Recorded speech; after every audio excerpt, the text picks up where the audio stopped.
Well, woke up this morning, only partly cloudy. Thought it was not going to snow. Weather report said, 3 to 6. And I thought, oh, bullshit, won't happen. And lo and behold, it is puking. So our director, Jack, thinks we might actually do some ski cutting on Monday. I think that's right. I think we might.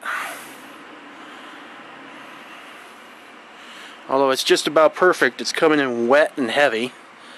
So it's going to stick to that rain, melt, freeze crust we have from the last couple days.